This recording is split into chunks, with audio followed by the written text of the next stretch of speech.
दोस्तों, स्वागत है आप सभी का आपके अपने यूट्यूब चैनल विश्वगुरु एकेडमी पर।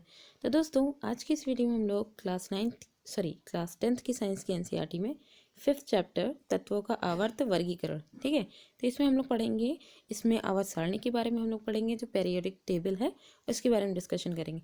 और ये जो चैप्टर है ये हम एक ही बार में कंप्लीट करेंगे, ठीक है।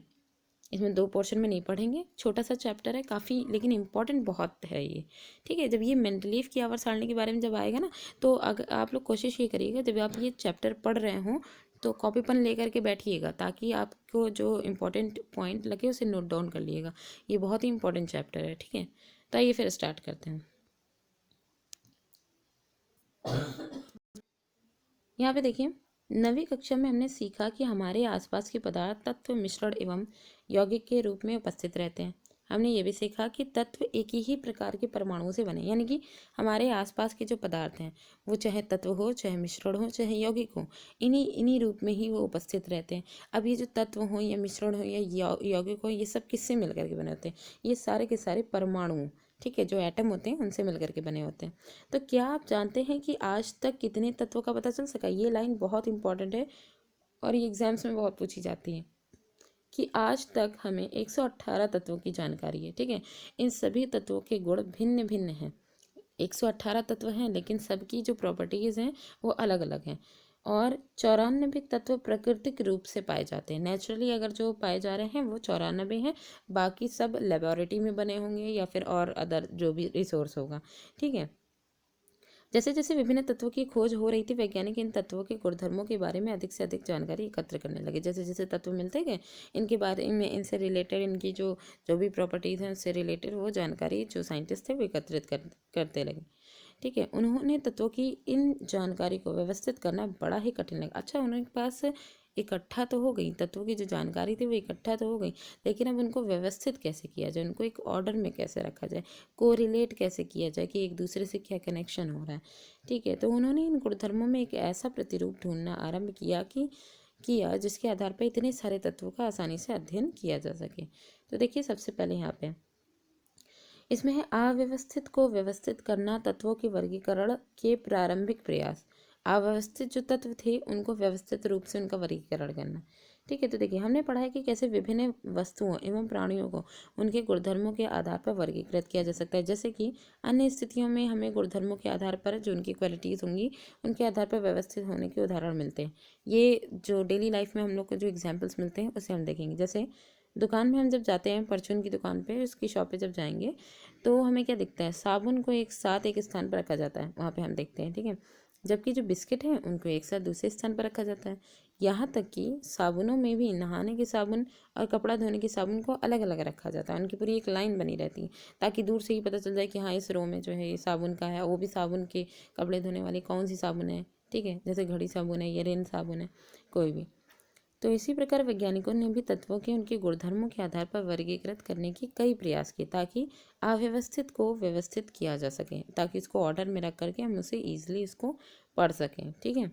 सबसे पहले ज्ञात तत्वों को धातु एवं अधातु में वर्गीकृत किया गया। जितनी भी हमको तत्व प्राप्त हुए, मतलब उन लोग जो साइंटिस्ट थे उनको उन्होंने सबसे पहले मेटल और नॉन मेटल में उनको जो है अलग अलग किया, वर्गीकृत किया। जैसे जैसे तत्वों एवं उनके गुणधर्मों के बारे में हमारा ज्ञान बढ़ता गया, वैसे वैसे उन्हें वर्गीकृत करने के प्रयास किए गए। अब देखिए, इसमें वर्गीकरण में सबसे पहले जो साइंटिस्ट ने योगदान दिया है वो है डॉबेराइन के त्रिक। इनके बारे में जो भी ज़रूरी और इम्पोर्टेंट चीज़ें हैं वो हमने हाईलाइट कर रखी हैं, आप लोग चाहें तो इसे नोट डाउन ज़रूर करिएगा। तो देखिए, सन 1817 में जर्मन रसायनज्ञ, जिनका फुल फॉर्म मतलब पूरा इनका नाम है वुल्फगॉन्ग डॉबेराइन, ठीक है। इन्होंने समान गुणधर्म वाले तत्वों को समूहों में व्यवस्थित करने का प्रयास किया। इन्होंने क्या किया? जो समान जो मतलब सिमिलर गुणधर्म प्रॉपर्टीज़ थी जिन तत्वों की, उनको समूह में, उनको एक जो है ग्रुप में रखा। उन्होंने 3 तत्व वाले कुछ समूहों को, जिनमें 3 तत्व रहेंगे, ठीक है, उनके कुछ समूहों को चुना और उन समूहों को त्रिक कहा, ठीक है। डॉबेराइन ने बताया कि त्रिक के तीनों तत्वों को उनके परमाणु द्रव्यमान के आरोही क्रम में, उनके बढ़ता हुआ क्रम जो है परमाणु द्रव्यमान के बढ़ते हुए क्रम में रखने पर, जो ये लाइन जो है ये बहुत ध्यान से सुनिएगा, कि डॉबेराइन ने ये बताया कि त्रिक यानी कि 3 परमाणुओं का पूरा इन्होंने जो समूह बना रखा था, उनको तीनों तत्वों को, जो त्रिक के जो तीनों तत्व हैं उनको उनके परमाणु द्रव्यमानों के आरोही क्रम बढ़ते हुए क्रम पे रखने पर बीच वाले जो तत्व है उसका परमाणु द्रव्यमान अन्य दो तत्वों के परमाणु द्रव्यमान का लगभग औसत होता है। नीचे जो वो सारणी दी गई उसमें हम ये देखेंगे। ठीक है, उदाहरण के लिए देखिए, जैसे लिथियम सोडियम पोटेशियम वाले त्रिक का ध्यान दीजिए, जिनके परमाणु द्रव्यमान कितने हैं, 6.9 है, 23.0 है, 39.0 है। तो यहाँ पे देखिए लिथियम तथा पोटेशियम के परमाणु द्रव्यमानों का जो औसत है, लिथियम और पोटेशियम, यही तो कह रहे हैं कि बीच वाला जो होगा वो अगर लिथियम पोटेशियम यानी 6.9 और 39.9, ठीक है, इनका अगर जो है हम क्या करें, दोनों को ऐड कर लें, जैसे 6.9 प्लस 39.0, इनको ऐड करके कितने औसत निकालना है, इसलिए 2 हैं तो 2 से हम भाग दे देंगे। तो जो भी हमारा आंसर आएगा वो हम देखेंगे कि जो बीच वाला सोडियम है इसके लगभग लगभग लगभग बोला गया, यानी आसपास होगा, एक ज़्यादा हो सकता है एक कम हो सकता है। ठीक है, तो यही डोबेराइन जो उनका त्रिक नियम है वो यही कहता है। तो अब यहाँ पे देखिए, जैसे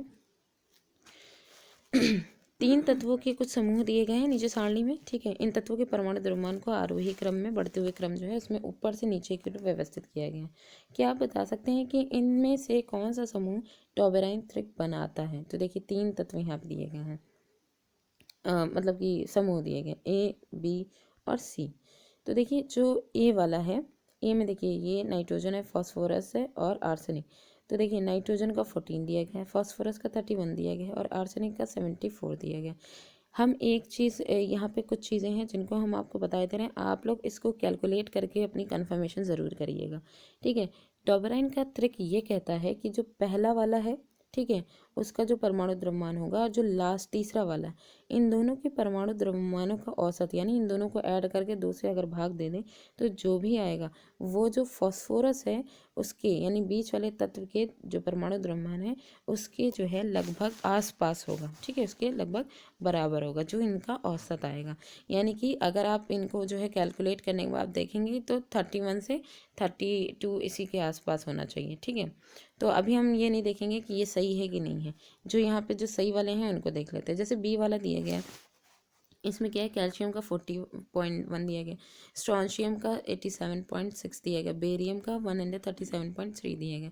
जब इन दोनों का हम सॉल्व करेंगे, इनका औसत जो भी आएगा, तो हम इनको औसत करके देखिएगा, इसका जो औसत आएगा वो जो है, ये जो स्ट्रॉन्शियम यहाँ पे दिया गया है इसके, जैसे ये 87 दिया गया तो वो 88 पॉइंट समथिंग 1 या ऐसे कुछ करके आता है, तो एक ज़्यादा ऐसे दिखाता है, एक ज़्यादा या एक कम ऐसे हो सकता है। ठीक है, तो मतलब इसी वजह से यहाँ बोला गया लगभग आसपास होगा।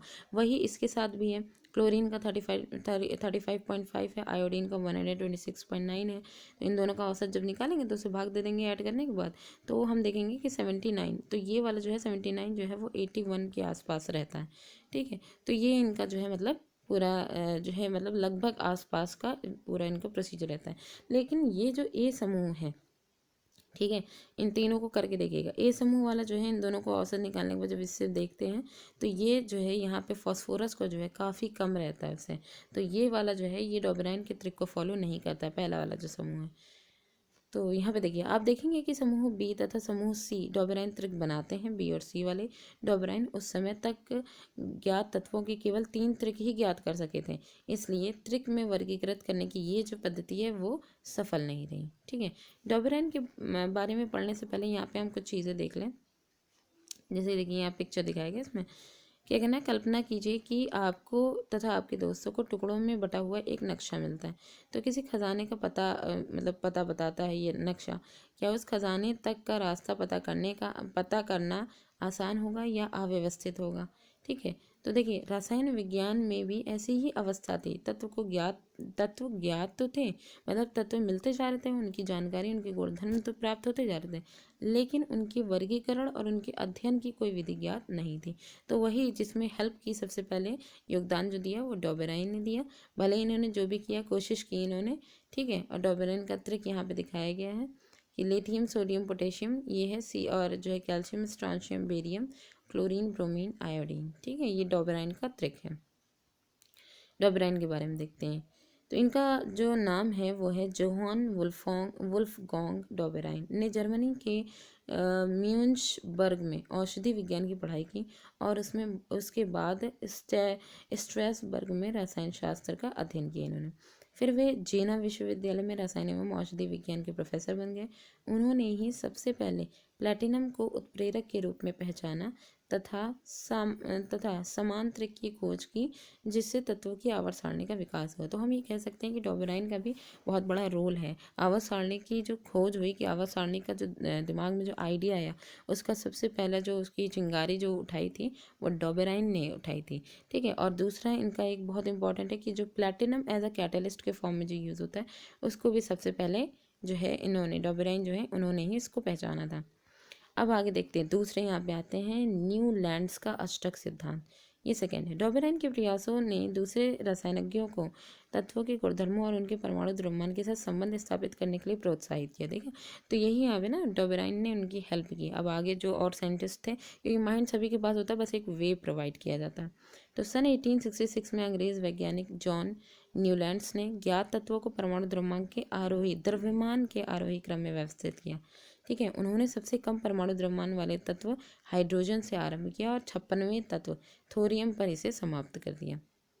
उन्होंने पाया कि प्रत्येक 8वें तत्व का जो गुणधर्म है, ठीक है, हर 8वें तत्व का गुणधर्म जो है वो तत्व के जो 8वें तत्व का जो यहाँ पे गुणधर्म दिया गया है, ठीक है, वो पहले तत्व के गुणधर्म के समान है। कहने का मतलब है, पहला जो तत्व है उसकी जो भी प्रॉपर्टीज़ होंगी वो 8वें नंबर पे जो भी तत्व होगा उसकी प्रॉपर्टीज़ के बराबर होंगी। उन्होंने इसकी तुलना संगीत के जो अष्टक हैं उससे की, इसलिए उन्होंने इसे अष्टक का सिद्धांत कहा। न्यूलैंड्स का इसको जो है न्यूलैंड्स का अष्टक सिद्धांत भी के नाम से भी इसे जाना जाता है। न्यूलैंड्स ने अष्टक में लिथियम सोडियम के गुणधर्म समान थे, मतलब जो न्यूलैंड्स का अष्टक का जो नियम था उसमें लिथियम और सोडियम के गुणधर्म जो थे वो समान थे। लिथियम और सोडियम के बाद 8वां तत्व है, मतलब ये सॉरी, यहाँ पे जो सोडियम है वो लिथियम के बाद ये 8वां तत्व है। ठीक है। तो उसके बाद इसी तरह बेरिलियम एवं मैग्नीशियम में अधिक समानता है। न्यूलैंड्स के अष्टक के मूल रूप का एक भाग सारणी में यहाँ पे दिखाया गया कि इन्होंने अष्टक में क्या क्या चीज़ रखी थी। क्योंकि यहाँ पे बताया ना संगीत के अष्टक के बराबर है। संगीत के सुर क्या होते हैं? सा रे गा मा पा धा नी।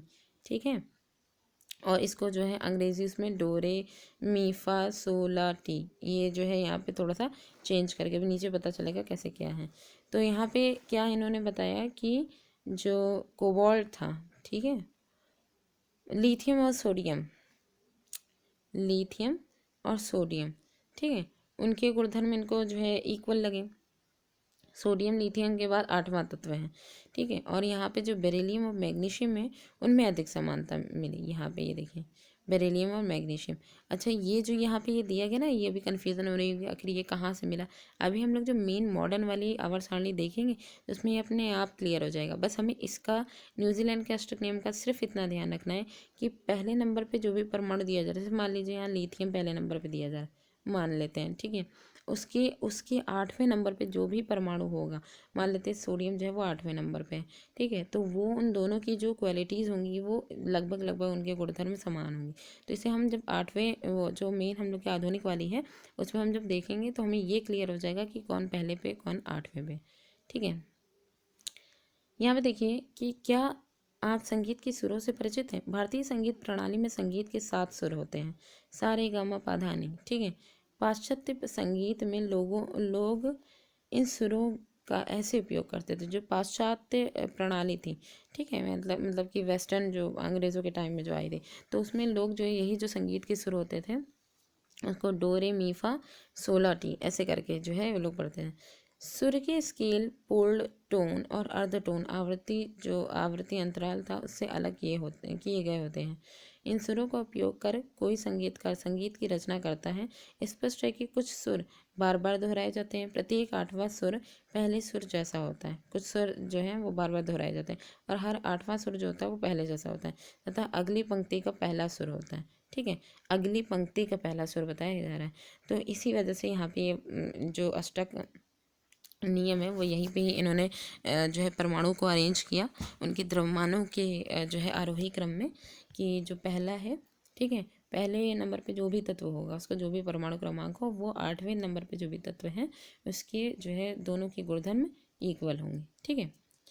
आगे देखते हैं। ऐसा देखा गया कि अष्टक का सिद्धांत केवल कैल्शियम तक ही लागू होता था। क्योंकि कैल्शियम के बाद प्रत्येक 8वें तत्व का गुणधर्म पहले तत्व से नहीं मिलता था। सिर्फ कैल्शियम तक की ऐसी पोजीशन आई कि जिसमें हर 8वां तत्व जो है वो अपने पहले तत्व से सिमिलैरिटी रख रहा था। लेकिन उसके बाद जितने भी जो पहले और 8वें का जो भी कंपैरिजन रखा गया था पहले और 8वें वाला, वो फिर जो है वो मैच नहीं हुआ। ठीक है। दूसरा देखिए, न्यूजीलैंड ने कल्पना की कि प्रकृति में केवल 56 तत्व विद्यमान है तथा भविष्य में कोई अन्य तत्व नहीं मिलेगा। मतलब उनको ऐसा लगता था कि 56 ही तत्व हैं, भविष्य में और कोई तत्व नहीं मिलेगा। लेकिन बाद में कई नए तत्व पाए गए जिनके गुणधर्म अष्टक सिद्धांत से मेल नहीं खाते थे। ठीक है। तो इसीलिए जब इनके पास खाली 56 तत्व थे तो इन्होंने ये सोचा कि जो है भाई यहाँ तक के जितने मिल रहे हैं उनको रखा जाएगा। लेकिन उसके बाद जब नए तत्व मिलने लग गए तो ये जो अष्टक सिद्धांत जो था वो से मेल नहीं खा रहा था, तो ये फेल हो गया। उसके बाद अपनी सारणी में इन तत्वों को समंजित करने के लिए न्यूलैंड्स ने 2 तत्वों को एक साथ रख दिया और कुछ असमान तत्वों को एक स्थान में रख दिया। मतलब इन्होंने क्या किया कि अपनी सारणी में इन तत्वों को समंजित करने के लिए, उसमें समाहित करने के लिए, उसमें रखने के लिए न्यूलैंड्स में क्या किया कि 2 तत्व जो है समान तत्व, मतलब समान गुण वाले जो थे उनको एक साथ रख दिया। ठीक है। और कुछ असमान तत्वों को एक स्थान में रख दिया, उनको अलग रख दिया उठा करके। क्या आप सारणी में 5.3 में ऐसे उदाहरण ढूंढ सकते हैं जो यहाँ पे नीचे दी गई है। ठीक है। ध्यान दीजिए कि कोबाल्ट तथा निकल एक साथ में है। ठीक है। कोबाल्ट और निकल जो है वो क्या है, एक साथ में रखे गए तथा इन्हें एक साथ उसी स्तंभ में रखा गया है जिसमें फ्लोरीन, क्लोरीन और ब्रोमीन भी हैं। मतलब कहने का है कि कोबाल्ट और निकल को एक साथ रखा गया और उसी स्तंभ में रखा गया जहाँ पे फ्लोरीन, क्लोरीन और ब्रोमीन भी हैं। यद्यपि इनके गुणधर्म उन दोनों तत्वों से भिन्न है। जो अगर देखा जाए फ्लोरीन, क्लोरीन, ब्रोमीन ये तीनों गैसेस में हैं। ठीक है। और इनके जो गुणधर्म हैं, ये जो कोबाल्ट और जो यहाँ पे निकल दिया गया, इन दोनों से जो है काफ़ी भिन्न है। और फिर इसके बाद है, फिर यहाँ पे दिया गया जैसे यहाँ पे आयरन है, आयरन को कोबाल्ट एवं निकल से दूर रखा गया जबकि उनके गुणधर्मों में समानता होती है। आयरन जो है उनको दोनों से दूर रखा गया जबकि गुणधर्मों में लगभग लगभग समानता होती है। तो इस प्रकार न्यूलैंड्स अष्टक सिद्धांत केवल हल्के तत्वों के लिए ही ठीक से लागू हो पाया। मतलब कह सकते हैं यही इसी से ही सारा सारांश निकल रहा है कि न्यूलैंड का जो अष्टक सिद्धांत है वो केवल हल्के जो तत्व हैं उन्हीं के लिए, लाइट तत्वों के लिए खाली लागू हो पाया। ठीक है। नोबल गैसेस की खोज के पश्चात अष्टक का सिद्धांत अप्रासंगिक हो गया। नोबल गैसेस की खोज तो हो गई लेकिन जो अष्टक का सिद्धांत था ये कैसा हो गया, अप्रासंगिक हो गया था। ठीक है। अब यहाँ पे देखिए, अव्यवस्थित से व्यवस्थित करना मेंडलीव की आवर्त सारणी। देखिए यही मेन पोर्शन इंपॉर्टेंट है। मेंडलीव की आवर्त सारणी और आधुनिक आवर्त सारणी, यही दोनों ही इस चैप्टर में सबसे इंपॉर्टेंट है। तो यहाँ पे देखिएगा जितनी भी लाइन यहाँ बताई गई है मेंडलीव की आवर्त सारणी में, उन सबको नोट डाउन करने की ज़रूर कोशिश करिएगा, सब इंपॉर्टेंट है। देखिए न्यूलैंड्स के अष्टक सिद्धांतों के अस्वीकार होने के बाद जब वो एकदम नकार दिया गया, ठीक है, उसके बाद कई वैज्ञानिकों ने ऐसे प्रतिरूपों की खोज जारी रखी। ठीक है। ऐसे प्रतिरूपों की जो खोज जारी रखी जिससे तत्वों के गुणधर्मों का और उनके परमाणु द्रव्यमान के साथ संबंध स्थापित हो सके। तत्वों के वर्गीकरण का मुख्य श्रेय रूसी रसायनज्ञ दिमित्री इवानोविच मेंडलीव को जाता है। ठीक है। ये जो मेंडलीव है इनका पूरा नाम है दिमित्री इवानोविच मेंडलीव। तत्वों की आवर्त सारणी के प्रारंभिक विकास में उनका प्रमुख योगदान रहा। आवर्त सारणी का जो प्रारंभिक विकास था उसमें इनका सबसे इम्पोर्टेंट रोल था। उन्होंने अपनी सारणी में तत्वों को उनके मूल गुणधर्म, परमाणु द्रव्यमान तथा रासायनिक गुणधर्मों में समानता के आधार पर व्यवस्थित किया। मतलब इन्होंने जो अपनी सारणी में तत्वों को रखा वो उनके मूल गुणधर्म जो थे, उनके परमाणु द्रव्यमान जो थे और उनके रासायनिक गुणधर्मों में समानता के आधार पर व्यवस्थित किया। तो इनकी लाइफ के बारे में पहले देख लें। मेंडलीव की, मेंडलीव का जन्म 8 फरवरी 1834 में रूस के पश्चिमी साइबेरिया के टोबलस्क स्थान में हुआ था। अपनी प्रारंभिक शिक्षा के बाद मेंडलीव अपनी मां के प्रयासों के कारण ही विश्वविद्यालय में प्रवेश पा सके। अपनी खोज को उन्होंने मां को समर्पित करते हुए लिखा कि उन्होंने मुझे उदाहरण देकर समझाया कि और प्यार से समझाया, अपने शेष संसाधनों एवं शक्ति व्यय करके मेरे साथ विभिन्न स्थानों पर गईं। तो इन्होंने मेनली अपनी माँ को संबोधित किया। उसके बाद वह जानती थी कि विज्ञान की मदद से बिना हिंसा के लेकिन प्यार एवं दृढ़ता से अंधविश्वास, असत्य धारणाओं तथा गलतियों को दूर किया जा सकता है। उनके द्वारा प्रस्तावित तत्वों की व्यवस्था को मेंडलीव की आवर्त सारणी कहा जाता है। इन्हीं के द्वारा जो प्रस्तावित तत्वों की जो व्यवस्था थी, ठीक है, उसी को ही मेंडलीव की आवर्त सारणी कहा जाता है। आवर्त सारणी रसायन में एकमेव जो आवर्त सारणी है वो रसायन विज्ञान में यानी रसायन में एकमेव सिद्धांत साबित हुआ। इससे नए तत्वों की खोज के लिए प्रेरणा मिली।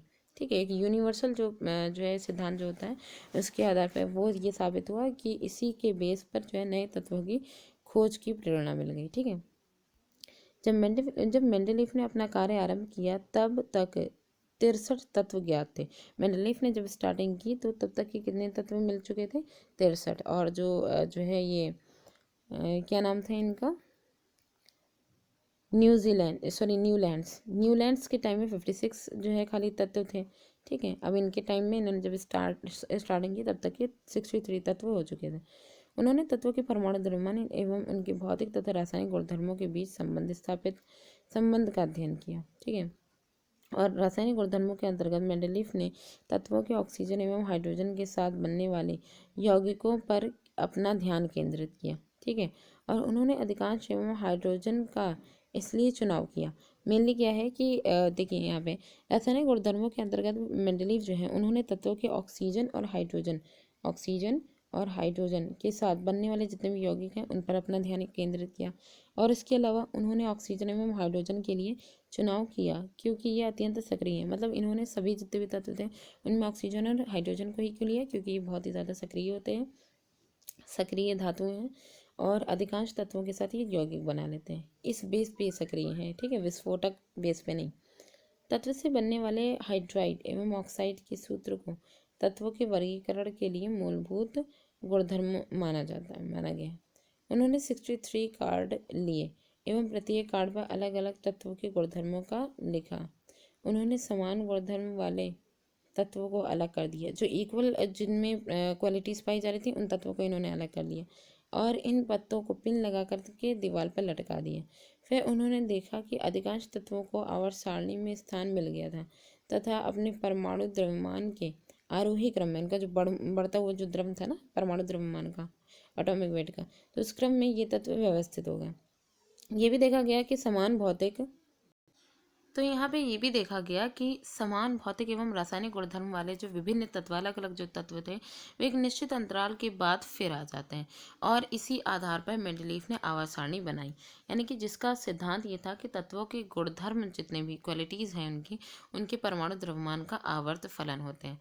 तत्वों के जो गुणधर्म होते हैं वो उनके जो परमाणु द्रव्यमान है उनके आवर्त फलन होते हैं। यानी कि उनका जो अरेंजमेंट होगा वो किस बेस पे होगा? उनके परमाणु द्रव्यमान एटॉमिक वेट के बेस पे होगा। अब जो मेंडलीफ की जो आवर्त सारणी थी उसमें ऊर्ध्व स्तंभ जो थे उनको ग्रुप कहा गया। जो खड़े खड़े जो स्तंभ के फॉर्म में जो थे उनको ग्रुप यानी समूह कहा गया। और जो 36 जो बड़ी लाइन जो थी, ठीक है, उनको पीरियड बोला गया, आवर्त कहा गया। यहाँ पे देखिए ये मेंडलीफ की सारणी दिखाई गई है। मेंडलीफ की सारणी में सबसे पहले ऑक्साइड और हाइड्राइड की बात की गई थी, जिसमें जो ऑक्साइड है उनको R2O कहा गया। ठीक है, और यहाँ पे जैसे R2O है, RO है, R2O3 है, RO, इस तरीके से पूरी ये ऑक्साइड की रो दिखाई गई। हाइड्राइड में RH यानी कि R के साथ कोई भी धातु हो सकती है और H के साथ रिएक्शन कर रही है तो वो RH2 हो जाएगी। अभी इसके एग्जाम्पल नीचे और अच्छे से क्लियर हो जाएंगे। ठीक है, दूसरी चीज़ यहाँ पे आवर्त सारणी में अब ये जो है स्तंभ देख लीजिए, ये ग्रुप्स का दिए गए ए बी करके पूरा दिया गया संक्रांत श्रेणी। ठीक है, तो आप यहाँ पे देख सकते हैं कि किस तरीके से, हालांकि ये सारणी हमको ध्यान रखने की ज़्यादा ज़रूरत नहीं है। तो यहाँ पे देखिए ये जो मेंडलीफ की सारणी है इसमें कुछ याद करने की ज़रूरत नहीं, बस आप देख लीजिए कि किस तरीके से है। ठीक है, क्योंकि हमारे लिए जो ज़रूरी है वो है मॉडर्न पीरियोडिक टेबल जो है वही हमारे लिए ज़रूरी है। बस हमें यहाँ पे मेंडलीफ वाले में ये देखना है कि इन्होंने क्या क्या किया, इन्होंने अपनी आवर्त सारणी में क्या क्या चीज़ें रखी, क्या क्या उपलब्धियाँ प्राप्त की, यही सारी चीज़ें हम देखेंगे। अब जैसे यहाँ बताइए मेंडलीफ की आवर्त सारणी 1872 में जर्मन पत्रिका में प्रकाशित हुई। ये भी बहुत ही इंपॉर्टेंट क्वेश्चन है। अब ये जो क्वेश्चन है ये आपका UPPCS या और अदर कॉम्पिटिटिव एग्जाम्स में पूछा जा सकता है। ठीक है, तो ये जो पत्रिका है मेंडलीफ की आवर्त सारणी किस पत्रिका में? जर्मन पत्रिका में 1872 में प्रकाशित हुई। स्तंभ के शीर्ष पर ऑक्साइड और हाइड्राइड के सूत्र में अंग्रेजों के जो अक्षर हैं वो समूह के किसी भी तत्व को दर्शाता है। यानी कि आपने देखा होगा एक RO2 दिखाया गया होगा, जहाँ पे R जो है वो समूह के किसी भी तत्व को ये दर्शाएगा। वही सूत्र को लिखने के तरीके पर ध्यान दीजिए। उदाहरण के लिए जैसे कि कार्बन के हाइड्राइड देखिए, कार्बन के हाइड्राइड जिसे कहते हैं CH4, तो उसे क्या लिखा गया है RH4। तो यहाँ पे हम R जो है, R की जगह कोई भी धातु हम यहाँ पे रख सकते हैं। वही ऑक्साइड की बात कीजिए तो इसमें देखिए CO2 सिंपल सा दिया गया है, और जो है इनको O2 के साथ हम कुछ भी लगा सकते हैं, हम कह सकते हैं RO2 हो जाएगा। ठीक है, तो RO2 में यानी R की जगह कोई भी पदार्थ हो सकता है। तो ये हो गया, ये थी मेंडलीव के आवर्त सारणी के बारे में। अब उनकी उपलब्धियां देखते हैं। तो देखिए अब यहाँ पे हमें देखना है कि मेंडलीव की आवर्त सारणी की जो उपलब्धियां हैं उन्हें देखते हैं। आवर्त सारणी व्यवस्थित करते समय मेंडलीव को सारणी में अधिक द्रव्यमान वाले तत्व को कभी कभी कम द्रव्यमान वाले तत्वों से पहले रखना पड़ा। ठीक है, और क्रम इसलिए उलटना पड़ा ताकि समान गुणधर्म वाले तत्वों को एक साथ रखा जा सके। इसलिए जो अब यहाँ गुणधर्म या तो देख लें या फिर जो है परमाणु द्रव्यमान का क्रम देख लें। तो गुणधर्म को जब इन्होंने रखा तो जो है द्रव्यमान का जो क्रम था वो गड़बड़ हो गया, तो मतलब कि उलट पलट करके रखा गया। तो उदाहरण के लिए जैसे कोबाल्ट है, ठीक है, इसका परमाणु द्रव्यमान 58.9 है, और सारणी में जो निकिल है उसका परमाणु द्रव्यमान 58.7 है। तो देखिए क्या है, एक लगभग लगभग पास में। तो यहाँ पे जो निकिल है, ठीक है, निकिल से पहले किसको रखा गया है, कोबाल्ट को रखा गया, लेकिन जिसका जो है 58.9 है, उसका ज़्यादा है अगर देखा जाए तो। ठीक है, तो 5.4 जो सारणी दी गई है, मतलब पहले जो दी गई थी उसकी में जो है क्या था कि उसे देख करके आप ऐसी ही अन्य विसंगति ढूंढ सकते हैं। जैसे जैसे यहाँ पे दिखाया गया था वैसे ही आप ऊपर भी देख सकते हैं जो उनकी दिखाई गई थी मेंडलीव की आवर्त सारणी में। इसके अतिरिक्त मेंडलीव ने अपनी आवर्त सारणी में कुछ रिक्त स्थानों को छोड़ दिया था, ब्लैंक स्पेस जो थे उनको छोड़ दिया था। इन रिक्त स्थानों को दोष के रूप में देखने के बजाय मेंडलीव ने दृढ़तापूर्वक कुछ ऐसे तत्वों के अस्तित्व का अनुमान किया जो उस समय तक ज्ञात नहीं थे। इनका नामकरण उन्होंने उसी समूह में इससे पहले आने वाले जो तत्व हैं उनके नाम से एका यानी एका जो है वह संस्कृत शब्द है, उसमें उपसर्ग एका उपसर्ग लगा करके उन्होंने ऑलरेडी इसको रख रखा था कि अगर मान लीजिए वो तत्व उस तत्व की जब भी खोज होगी तो हम इसकी जगह रखेंगे। जैसे बाद में ज्ञात होने वाले जो स्कैंडियम गैलियम जर्मेनियम के गुणधर्म क्रमशः एका बोरॉन, ये जो स्कैंडियम गैलियम जर्मेनियम जो है इनकी जो क्वालिटीज़ हैं वो किनकी इक्वल रहीं, तो वो जो है गुणधर्म क्रमशः जैसे एका बोरॉन, बोरॉन पहले से ढूंढ लिया गया होगा, अब उसके साथ एका लगा दिया गया, एका एल्यूमिनियम एका सिलिकॉन के समान थे। बस ये बाद में मिलने वाले जो स्कैंडियम गैलियम जर्मेनियम है इनकी जो प्रॉपर्टीज़ थी वो बोरान एल्यूमिनियम और सिलिकॉन के समान थी। मेंडलीव द्वारा अनुमानित एका एल्यूमिनियम तथा बाद में ज्ञात गैलियम के गुणधर्म को सारणी 5.5 में दिखाया गया है। तो यहाँ पे देखिए यहाँ पे क्या है, गुणधर्म दिया गया परमाणु द्रव्यमान। अब एका एल्यूमिनियम और गैलियम की बात की जाए तो परमाणु द्रव्यमान कितना दिया गया 68 है एका एल्यूमिनियम का, वही गैलियम का 69.7 है। ऑक्साइड का सूत्र इनका देखिए, एका एल्यूमिनियम का हम जानते हैं कि Al के साथ 3 रहता है, तो ये जिसके साथ भी जोड़ रहा होगा उसकी साइड में क्या रखा होगा 3 लगा होगा। तो यहाँ पे देखिए E2 ई जो है यहाँ पे सिम्बोलाइज किया गया है, यहाँ पे चूंकि यहाँ पे एल्यूमिनियम है तो यहाँ पे इसकी जगह एल्यूमिनियम होगा। तो E2 जो है ये होता नहीं है Al2O3, तो यही तो हो जाएगा E2O3। और फिर गैलियम का तो पूरा ही रखा गया है Ga2O3। क्लोराइड के सूत्र में भी ECl3 लिखा गया है। ठीक है, ACl3 भी तो होता है, तो वही ना कि जो एल्यूमिनियम है उसी को ही जो है यहाँ पे AlCl3 होता है ना, उसी को ही यहाँ पे E रखा गया और गैलियम का Ga रखा गया। तो ये था कि जो है इससे मेंडलीव की आवर्त सारणी की परिशुद्धता तथा उपयोगिता के ठोस प्रमाण मिल गए। इसके अलावा मेंडलीव के अनुमान का असाधारण सफलता के कारण रसायनज्ञों ने उनकी आवर्त जो है वह सारणी को न केवल स्वीकार किया अपितु उनको इस सिद्धांत की अवधारणा का सृजक भी माना गया। यानी कि जो आवर्त सारणी का पूरा जो तैयार किया गया ना कि किस बेस पे कि उनके गुणधर्मों के उनके परमाणु द्रव्यमानों के आधार पर उनका जो क्रम रखा गया आवर्त सारणी में, इसकी ये जो अवधारणा थी इसको लोगों ने स्वीकार भी किया और साथ ही साथ इस सिद्धांत का जो सृजक जो था उसे में वो जो मेंडलीव थे उन्हीं को ही माना गया। अब उत्कृष्ट गैसेस जो नोबल गैसेस थी जैसे कि हीलियम नियॉन आर्गन का पहले भी कई संदर्भ में उल्लेख किया जा चुका है। अब इन गैसों का पता देर से चला क्योंकि ये अक्रिय हैं, नोबल गैसेस हैं तथा वायुमंडल में इनकी मात्रा बहुत कम है। मेंडलीव की आवर्त सारणी की एक विशेषता ये भी है कि जब हमें गैसों का पता चला तब पिछली व्यवस्था को छोड़ बिना ही मतलब कि जो पिछली व्यवस्थाएं जो थी उनको छोड़े बिना ही इन्हें नए समूह में रखा जा सका।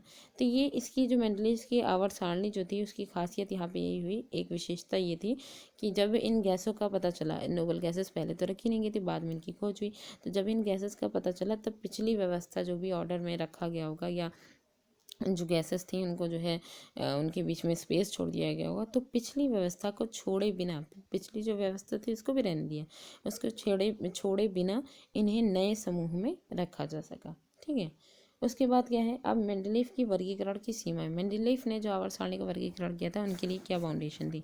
जैसे हाइड्रोजन का इलेक्ट्रॉनिक विन्यास क्षार धातुओं के से मिलता है। किससे? क्षार धातुओं से मिलता है। क्षार धातुओं की भांति हाइड्रोजन भी हेलोजन, ऑक्सीजन एवं सल्फर के साथ एक जैसे सूत्र को यौगिक कहते हैं। ठीक है, मतलब कह सकते हैं कि हाइड्रोजन भी हेलोजन के साथ या ऑक्सीजन के साथ या सल्फर के साथ एक जैसे सूत्र वाले यौगिक जो हैं वो प्राप्त करते हैं। ठीक है, अब यहाँ पे देखिए कि जैसे यहाँ पे दिया गया है कि सूत्र वाले यौगिक बनाते हैं, जैसा कि उदाहरण में दिखाया गया है कि दूसरी ओर हेलोजन की भांति हाइड्रोजन भी द्विपरमाणु अणु के रूप में पाई जाती है। मतलब दूसरी ओर जो हेलोजन दिया गया है, क्योंकि यहाँ पे कई सारे जो है दिए गए हैं ना, तो दूसरी ओर जो हेलोजन है उनकी भांति हाइड्रोजन भी द्विपरमाणु अणु के रूप में पाई जाती है और धातुओं एवं अधातुओं के साथ सहसंयोजक यौगिक बनाती है। जैसे कि यहाँ पे देखिए हाइड्रोजन की बात की जा रही है, हाइड्रोजन H का Cl के साथ मिला तो HCl बना। उसके बाद इनकी द्विपरमाणु या फिर त्रिपरमाणु जो होती हैं उनमें मेनली जो है क्या अणुओं के रूप में ये जो है ये पाई जाती है, धातु अधातुओं के साथ सहसंयोजक यौगिक बनाती हैं। ठीक है, अब जैसे यहाँ पे H2 जो है H2O, ठीक है, H2O यहाँ पे दिया गया, H2S दिखाया गया, ये क्या है? हाइड्रोजन के यौगिक है। वही सोडियम के यौगिक देखिए NaCl है, Na2O है, Na2S है। ठीक है, तो ये सारी चीज़ें हो गई। उसके बाद क्रियाकलाप देखिए। क्षार धातु एवं हेलोजन कुल की समानता को ध्यान में रखते हुए हाइड्रोजन को मेंडलीव की आवर्त सारणी में उचित स्थान पर रखिए। मतलब यहाँ पे क्या क्या है, क्षार धातु एवं हेलोजन कुल की समानता को ध्यान में रखते हुए हाइड्रोजन जो है उनको मेंडलीव की आवर्त सारणी के उचित स्थान पर पहले नंबर पे, और हाइड्रोजन को किस समूह एवं आवर्त में रखना चाहिए, ये भी यहाँ पर बात जो है अभी क्लियर हुई। निश्चित रूप से आवर्त सारणी में हाइड्रोजन को नियत स्थान नहीं दिया जाता है। यह मेंडलीव की आवर्त सारणी की पहली कमी थी। तो यहाँ पे देखिए कि निश्चित रूप से आवर्त सारणी में हाइड्रोजन को नियत स्थान नहीं दिया जा सकता, ये मेंडलीव की आवर्त सारणी की पहली कमी थी। ठीक है, क्योंकि हाइड्रोजन को एक निश्चित रूप से कोई एक फिक्स स्थान नहीं दिया गया था, ये पहली कमी थी, और वह अपनी सारणी में हाइड्रोजन को सही स्थान नहीं दे पाए थे। ठीक है, मेंडलीव के तत्वों की जो आवर्त वर्गीकरण है उसको तैयार होने के पर्याप्त समय बाद समस्थानिकों का पता चला। जब मेंडलीव के तत्वों का आवर्त वर्गीकरण हो गया, पूरी सारणी तैयार हो गई, तो उसके बाद समस्थानिक जो होते हैं, ठीक है, उनका पता चला। समस्थानिक किसे कहते हैं? जिन्हें आइसोटोप्स कहते हैं।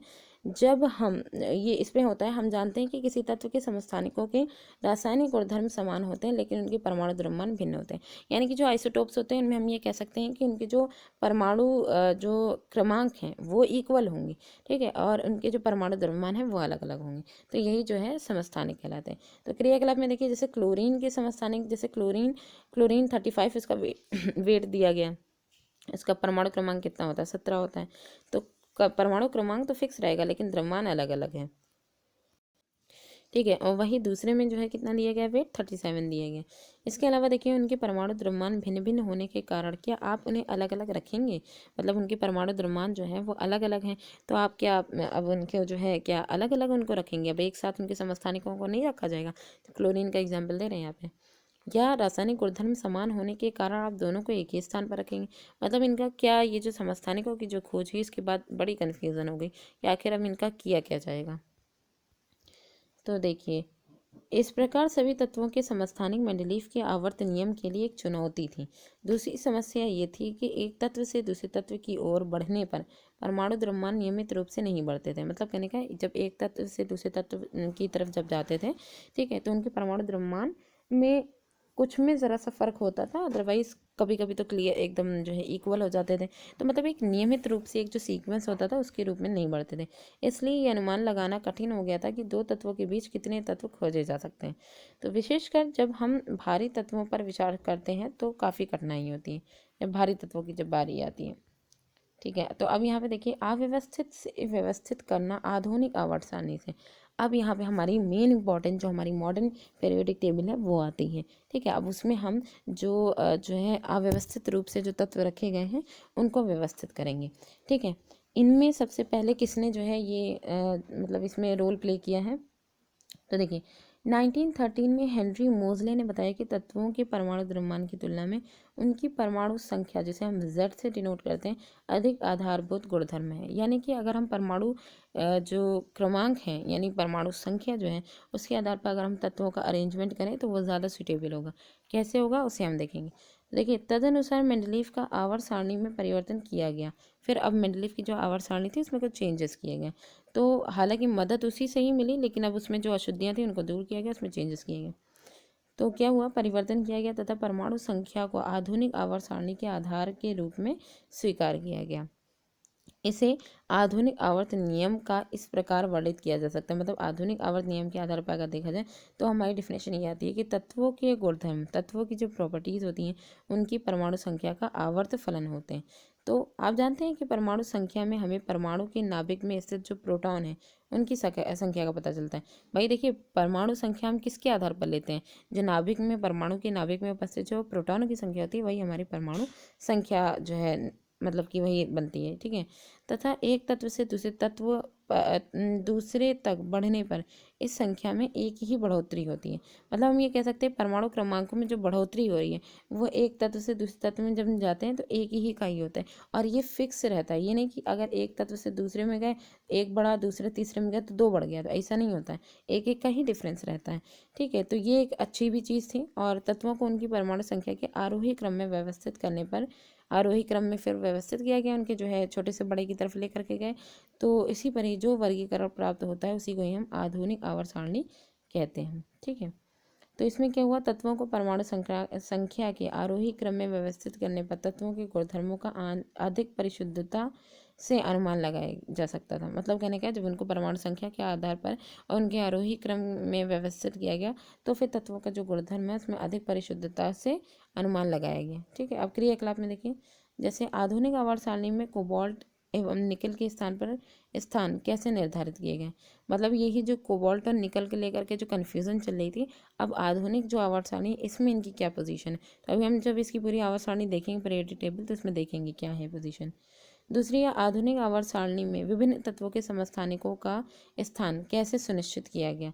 जो समस्थानिक थे जिनकी कन्फ्यूज़न एक चुनौती बन गई थी जो है मेंडलीव की आवर्त सारणी में, तो उसके लिए क्या यहाँ पे स्थान दिया गया। फिर तीसरा, क्या 1.5 यानी कि 1.5 परमाणु संख्या, 1.5 परमाणु संख्या किसी की अगर हो तो किसी तत्व को हाइड्रोजन एवं हीलियम के मध्य रखा जा सकता है। उसके बाद है, आपके अनुसार आधुनिक आवर्त सारणी में हाइड्रोजन को कहाँ रखना चाहिए। तो हाइड्रोजन कहाँ रखना चाहिए, सारी जो कन्फ्यूज़न है उसी को यहाँ पे क्लियर करना है। आप देख सकते हैं कि आधुनिक आवर्त सारणी में मेंडलीव की आवर्त सारणी की तीनों कमियों को सुधारा गया। ठीक है, आधुनिक आवर्त सारणी में तत्वों का स्थान किन बातों पर निर्भर करता है, ये जानने के बाद हाइड्रोजन की असंगत जो स्थिति है उसकी भी चर्चा करेंगे। तो सबसे पहले हम देखेंगे आधुनिक आवर्त सारणी में तत्वों की स्थिति, कि जो तत्व हैं उनको कैसे अरेंज किया गया। तो देखिए, आधुनिक आवर्त सारणी जो है उसमें 18 ऊर्ध्व स्तंभ, खड़े खड़े जो स्तंभ जो बनाए गए हैं वो टोटल कितने हैं, 18 हैं। ठीक है, जिन्हें समूह यानी ग्रुप कहा जाता है। और 7 क्षैतिज पंक्तियाँ हैं जिन्हें क्या कहते हैं, आवर्त कहते हैं। तो आइए देखते हैं कि किसी समूह अथवा आवर्त में तत्वों की स्थिति किस बात पर निर्भर करती है। नेक्स्ट हमारा जो क्रियाकलाप है उसमें हमें क्या देखना है, आधुनिक आवर्त सारणी के समूह एक में उपस्थित तत्वों के नाम बताइए।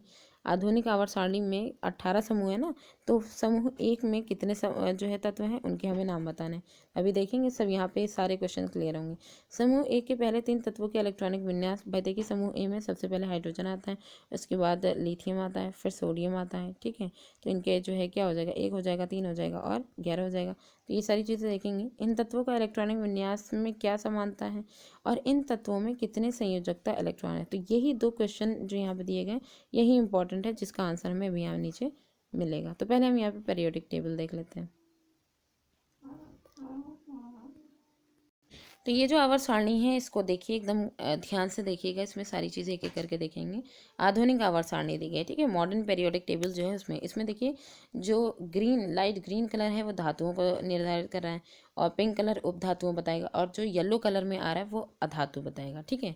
नॉन मेटल्स जो होंगी। यहाँ पे जो टेढ़ी मेढ़ी लाइन है वो धातुओं और अधातुओं को अलग करती हुई दिखाई गई है।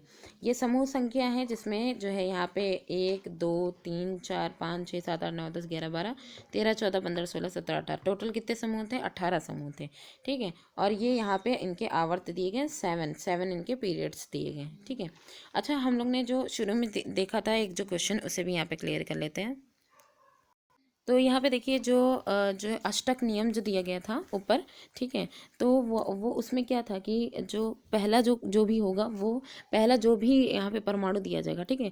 और जिससे उसकी समानता दी जा रही है वो आठवें परमाणु क्रमांक या आठ परमाणुओं के बाद जो 8वीं संख्या पे होगा, उन दोनों की जो क्वालिटीज़, उनकी जो प्रॉपर्टीज़ होंगी वो इक्वल होंगी। जैसे इसमें लिथियम और सोडियम दिया गया था, ठीक है। तो लिथियम और सोडियम में जो इनका जो है वो देखिए, लिथियम का 3 परमाणु क्रमांक है और सोडियम का 11 है। तो दोनों के बीच में 8 ही कहीं तो डिफरेंस है, तो इस वजह से दोनों की प्रॉपर्टीज़ इक्वल होंगी। वही बेरिलियम मैग्नीशियम में भी है। तो वहाँ पे जो ये बात कही गई थी ना अष्टक नियम में, तो उसमें यही बात कही गई है। तो ये बात एक जो है यहाँ से क्लियर हो गई है, ठीक है। और फिर यहाँ पे देखिए, और यहाँ पे देखिए क्या कहा गया है। पहले इसके ऊपर वाला जो क्रियाकलाप था उसमें ये कहा गया है कि समूह एक में टोटल कितने जो है तत्व हैं, ठीक है। तो 7 हैं यहाँ पे सीरीज, तो 7 यहाँ पे तत्व दिए गए हैं। समूह एक की बात हो रही है। तो देखिए हाइड्रोजन है, लिथियम, इनके नाम बताने, hydrogen, lithium, sodium, potassium, rubidium, caesium और फ्रेंशियम। तो ये जो है जो 7 यहाँ पे जो परमाणु थे, एटम थे, वो यहाँ पे हो गए, ठीक है। दूसरी यहाँ पे क्या बात कही गई थी, यहाँ पे इलेक्ट्रॉनिक विन्यास कहा गया है। तो लिथियम का 3 होता है, तो हम देखेंगे के होगा और एल होगा। के में 2 चला जाएगा, एल में 1 चला जाएगा, हो जाएगा लिथियम का। सोडियम का भी जो है के और एल होगा, सोडियम में 2 चला जाएगा और एल में कितना चला जाएगा, सोडियम का 11 होता है ना, तो यहाँ पे कितना हो जाएगा, 2 है, तो यहाँ पे हो जाएगा 8 हो जाएगा यहाँ पे, ठीक है। के एल और यहाँ पे एक और एम आ जाएगा, तो एम में 1 चला जाएगा, तभी तो 11 होएगा। तो यहाँ पे एम हो गया। तो जैसे जैसे हम नीचे तक के जाते जाएंगे वैसे हम कोश हमारी जो है वो और बढ़ती चली जाएगी, ठीक है। लेकिन हमने क्या देखा, इसमें भी इसकी लास्ट में भी 1 आ रहा है, इसकी लास्ट में भी 1 आ रहा है, ठीक है। और फिर उसके बाद पोटेशियम का 19 है, पोटेशियम का 19 में के एल एम एन, ठीक है। के एल एम एन होता है, 2 हो जाएगा, 8 हो जाएगा, 8 हो जाएगा। उसके बाद यहाँ पे 18 हो जाएगा, ठीक है। तो इसमें 19 दिया गया है, तो अब 18 तो यहाँ पे लिया नहीं जाएगा, तो 8 8 16 17 18, यहाँ पे इसको हटा दीजिए तो 1 आ जाएगा। तो यहाँ पे हमने ये देखा कि जो समूह एक में जितने भी जो यहाँ पे परमाणु दिए गए, उन सब की जो आउटर मोस्ट सेल है, ठीक है, उसमें एक एक ही इलेक्ट्रॉन आ रहा है, ठीक है। पहले तो इनका कन्फिग्रेशन ये हो गया कि सिमिलैरिटी क्या है कि आउटर मोस्ट सेल में एक एक इलेक्ट्रॉन है, दूसरी वही एक एक इलेक्ट्रॉन है, उनकी क्या बन जाएगी, संयोजकता बन जाएगी। तो ये चीज़ यहाँ पे हमने देखा। तो यहाँ पे देखिए, और ये जो लास्ट में अलग से दिखाया गया लेंथेनाइट और एक्टिनाइट सीरीज, जो कि यहाँ से ली गई है और यहाँ से ली गई, इनकी जो प्रॉपर्टीज़ हैं वो उनसे जो थोड़ी बहुत अलग रहेंगी, इस वजह से इनको यहाँ पे अलग से दिखाया गया लेंथेनाइट और एक्टिनाइट सीरीज़ को। फिर यहाँ पे देखिए, आप देखेंगे कि इन सभी तत्वों की संयोजकता जो इलेक्ट्रॉन है, संयोजकता इलेक्ट्रॉनों की, ठीक है, संख्या समान है। तो क्या वही ना, आउटर मोस्ट सेल में कितने एक एक ही इलेक्ट्रॉन थे, तो इस वजह से वो समान थी संयोजकता। तो इसी प्रकार आप देखेंगे कि एक ही समूह के सभी तत्वों की संयोजकता इलेक्ट्रॉनों की संख्या समान है। जैसे फ्लोरीन F है, ठीक है, और क्लोरीन की Cl है। दो जो समूह 17 के तत्व हैं, और फ्लोरीन एवं क्लोरीन की बाहरी कोश में जो कितने इलेक्ट्रॉन होंगे, 7 इलेक्ट्रॉन होंगे, ठीक है। तो इससे पता चलता है कि आधुनिक आवर्त सारणी में समूह बाहरी कोश में के जो बाहरी कोश है, ठीक है, उसके सर्वसम इलेक्ट्रॉनिक विन्यास को दर्शाता है। मेनली हम ये देखेंगे आवर्त सारणी हमें क्या बताती है। आवर्त सारणी में जो हमारा समूह है वो ये बताता है कि बाहरी कोश में जो इलेक्ट्रॉनिक विन्यास जो होगा आउटर मोस्ट सेल में, चाहे वो जितना भी उनका परमाणु क्रमांक हो, आउटर मोस्ट सेल में जो है उनका जो परमाणु क्रमांक होगा वही समूह का होगा। तभी तो देखिए इसमें 17 दिए गए, 17 का अगर 7 वो कर लिया जाए तो 7 ही होगा किसका, क्लोरीन का, ठीक है। किसमें, 17 समूह में ना, तो 17 इसका थोड़ी ना होगा। देखिए क्लोरीन जो होता है उसकी कितनी होती है, 17 उसका परमाणु क्रमांक होता है। तो आप इसका कॉन्फ़िगरेशन करके देख लीजिए, 2 हो जाएगा, 8 हो जाएगा, 7 हो जाएगा, यही तो होगा आखिर में इसका। और ग्रुप में जो इसमें आ रहा है वही ग्रुप में जितने भी होंगे, चाहे जितना भी उनका परमाणु क्रमांक हो, सबका वही होगा, ठीक है। तो ये एक चीज़ यहाँ पे समूह दर्शाता है। यद्यपि समूह में ऊपर से नीचे की ओर जाने पर कोषों की जो संख्या है वो बढ़ती जाती है। हमने अभी देखा था कि लिथियम में 2 ही थे, और जो फिर उसके बाद सोडियम में 3 हो गए, उसके बाद और बढ़े, फिर 4 हो गए, फिर ऐसे ऐसे बढ़ते चले जाते हैं। यानी कि जो समूह है उसमें ऊपर से नीचे की ओर जैसे जब जाते हैं तो कोष की जो संख्या है वो बढ़ती जाती है। ठीक है। हाइड्रोजन की स्थिति अनिश्चित रहती है, क्योंकि इसे पहले आवर्त के समूह 1 में या और समूह 17 में भी रखा जा सकता है। ठीक है। तो हाइड्रोजन जो है इनकी स्थिति जो है अनिश्चित है, इनको 1 में भी रखा जाता है और 17 समूह में कहा गया है। तो देख लेते हैं यहाँ पे, देखिए 1 में भी इसको हाइड्रोजन को दिखाया गया है। ठीक है, यहाँ पे भी रखा गया है पहले ग्रुप में, और दूसरा यहाँ पे जो 17 वाला है यहाँ पे भी इसको दर्शाया जाता है हाइड्रोजन को। ठीक है, यहाँ पे भी दिखाया जाता है। तो यही बात यहाँ पे कही जा रही है। तो ये जो एक क्वेश्चन है कि क्या आप बता सकते हैं ऐसा क्यों है, तो क्रियाकलाप में देखिए, यदि आप आवर्त सारणी की आधुनिक सारणी जो है उसमें उसके रूप को देखें तो आपको पता चलेगा कि lithium, beryllium, boron, carbon, nitrogen, oxygen, fluorine, neon दूसरे आवर्त के तत्व हैं। ठीक है, ये तो हमने देखा था दूसरे आवर्त के हैं। इनका इलेक्ट्रॉनिक विन्यास लिखिए, इन सब का इलेक्ट्रॉनिक विन्यास लिखिए। क्या इन सभी तत्वों की भी संयोजकता इलेक्ट्रॉनों की संख्या समान है? क्या इनके कोषों की संख्या समान है? भाई अगर हम 2 को देख ले तो अपने आप पता चल जाएगा। देखिए यहाँ पे क्या बोला गया था, lithium, beryllium, boron, carbon, nitrogen, oxygen, fluorine, neon, ये तो बोला गया था। तो देखिए लिथियम है 3 है। ठीक है, तो 3 का क्या हो जाएगा, लिथियम का अगर फिल होगा तो इसका जो है इलेक्ट्रॉनिक कन्फिग्रेशन देखे जा रहा है, तो 2 और 1 हो जाएगा लिथियम का। बेरिलियम का कितना हो जाएगा, बेरिलियम का हो जाएगा 2 और 2 हो जाएगा, तो आउटर मोस्ट में तो इसका 2 जो है पूरा हो जा रहा है। फिर वही जो है बेरियम का देख लीजिए, सॉरी बेरिलियम हो गया, उसके बाद बोरॉन का देखिए, बोरॉन का कितना दिया है, 5 दिया गया है, 2 हो जाएगा 3 हो जाएगा, तो इनका आउटर मोस्ट में 3 हो गए। तो यही चीज़ यहाँ पे यही बात कही गई है। ठीक है, कि ये जो बोला गया ना कि इनकी जो है आवर्त, इनका इलेक्ट्रॉनिक विन्यास लिखिए, तो इलेक्ट्रॉनिक विन्यास भी अभी हम लोगों ने देखा। दूसरा, इन तत्वों ये जो है क्या इन सभी तत्वों की संयोजकता इलेक्ट्रॉनों की संख्या समान है? बिल्कुल भी नहीं है। सब में हमने देखा कि आवर्त के बेस पे देख रहे हैं यहाँ पे, तो उसमें हमने देखा पहले वाले में 1 था, दूसरे में 2, तीसरे में 3, इस तरीके से ना। क्या इनके कोषों की संख्या समान है? हाँ, ये चीज़ यहाँ पे देख सकते हैं, कोषों की संख्या। देखिए लिथियम जो था, लिथियम में हमने क्या देखा, 3 था हमारा लिथियम। ठीक है, तो लिथियम का मतलब पूरा इसका जो परमाणु क्रमांक 3 था। तो हमने देखा कि इसमें एक तो के फिल हो रहा था, दूसरा एल फिल हो रहा था। के में 2 जा रहा था, एल में सिर्फ एक ही गया था। ठीक है, वही ये क्या किसके बारे में था, ये लिथियम के बारे में था। उसके बाद वही बेरिलियम में देखिए, तो बेरिलियम में जो है कैसे कैसे गया, के का 2 फिल हुआ, और वही जो एल है उसमें 2 गया, अभी 6 बाकी हैं। बोरॉन में क्या हुआ, बोरॉन में के का 2 गया, और जो है एल है, एल जो सेल है, ठीक है, उसमें कितने चले गए, बोरॉन की बात हो रही ना, तो उसमें 3 चले गए। फिर उसके बाद कार्बन की बात की जाए, कार्बन में क्या हुआ, कार्बन में भी के में कितने जाएंगे, 2 चले जाएंगे, और जो एल है, एल में 4 चले जाएंगे। ठीक है, तो ये कार्बन की बात हो गई। उसके बाद नाइट्रोजन की बात, नाइट्रोजन में अगर देखा जाए तो इसमें के में कितना जाएगा, के में जो है 2 चला जाएगा। ठीक है, और वही जो एल होगा उसमें 5 चला जाएगा। फिर नाइट्रोजन के बाद ऑक्सीजन, ऑक्सीजन में के में 2 चला जाएगा, और प्लस एल जो है उसमें 6 चला जाएगा। अभी भी 8 नहीं पूरा हुआ, देखते जाइएगा। और फिर उसके बाद नाइट्रोजन के बाद ऑक्सीजन की देख लें, ऑक्सीजन में के में जो है 2 चला जाएगा, और एल में टोटल कितने चले जाए, एक्स ऑक्सीजन का 8 है ना, तो इसमें 6 चला जाएगा। फ्लोरीन में कितना चला जाएगा, फ्लोरीन में के में 2, और एल में जो है एल ही तो शेल होगी, एल में यहाँ पे 7 चला जाएगा। ठीक है, 7 और 2 तभी तो 9 होगा टोटल। फिर फ्लोरीन के बाद नियॉन लास्ट में आएगा, जिसमें के में 2 हो जाएगा और एल में 8 हो जाएगा। तो इससे हमको यही पता चला कि जो आवर्त सारणी है, आवर्त सारणी यानी जो समूह है, वो हमें ये बताते हैं कि जो संयोजकता जो वाले इलेक्ट्रॉन है वो इक्वल होंगे, लेकिन संयोजकता इलेक्ट्रॉन एक इक्वल होंगे, लेकिन उनके जो शेल्स हैं जैसे के एल एम एन जो है वो बढ़ते चले जाएंगे। ठीक है, लेकिन वही चीज़ हमने क्या देखी कि, सॉरी, तो वही चीज़ हमने ये देखी कि जो वो थी आवर्त थी, आवर्त में जो है संयोजकता जो थी, आवर्त जो थी उसमें संयोजकता सबकी अलग अलग आ रही थी, किसी की 1 आ रही थी, 2 आ रही थी, 3 आ रही थी, यानी कि आउटर मोस्ट सेल में जो इलेक्ट्रॉनों की संख्या थी। ठीक है, लेकिन हमने ये देखा कि इनके जो सेल्स थे यानी के एल एम एन, तो के और एल यही दोनों ही शुरू से लेकर के एंड तक के पूरी आवर्त में फिल हुए थे। ठीक है, ये चीज़ सिमिलर है, ये ध्यान रखिएगा। तो क्या हो गया कि इससे पता चलता है कि आधुनिक आवर्त सारणी में समूहों की संख्या, अरे ये चीज़ तो हो गई थी, नीचे आते हैं। ठीक है, तो संयोजकता इलेक्ट्रॉनों की संख्या में बस इकाई वृद्धि होती है। आप ये कह सकते हैं कि अध्याशित कोशों की समान संख्या वाले विभिन्न जो तत्व हैं उनके परमाणु एक ही आवर्त में स्थित हैं, जैसे sodium, magnesium, aluminium, silicon, phosphorus, sulphur, chlorine, ठीक है, आर्गन। तो ये जो है ये आधुनिक आवर्त सारणी के तीसरे आवर्त में स्थित हैं, क्योंकि इनके परमाणु के इलेक्ट्रॉन KLM कोशों में स्थित हैं। इन्हीं तीनों को ये कंप्लीट कर रहे हैं। इन तत्वों के इलेक्ट्रॉनिक विन्यास लिख करके इस कथन की पुष्टि कीजिए। अभी हम लोग ने एक का सेकंड वाले का कर लिया है, तो वैसे ही इसका भी होगा। प्रत्येक आवर्त दर्शाता है कि एक नया कोश इलेक्ट्रॉनों से भरा है, यानी कि आवर्त हमें ये बताता है कि एक नया कोश जो है उसको ही हम एंड तक के जो है जो इलेक्ट्रॉन है या प्रोटॉन है जो भी हैं उनसे हम उनको फिल करेंगे, उनसे हम भरेंगे। ठीक है, इलेक्ट्रॉन से भरेंगे। पहले, दूसरे, तीसरे और चौथे आवर्त में कितने तत्व हैं? पहले, दूसरे और तीसरे और चौथे आवर्त में। तो यहाँ पे तत्व की अगर बात की जाए तो देखिए 18 सब मिला लीजिए, इससे पता चल जाएगा। विभिन्न कक्षों में भरे जाने वाले इलेक्ट्रॉनों की संख्या के आधार पर हम इन, क्योंकि यहाँ पे क्या पूछा जा रहा है?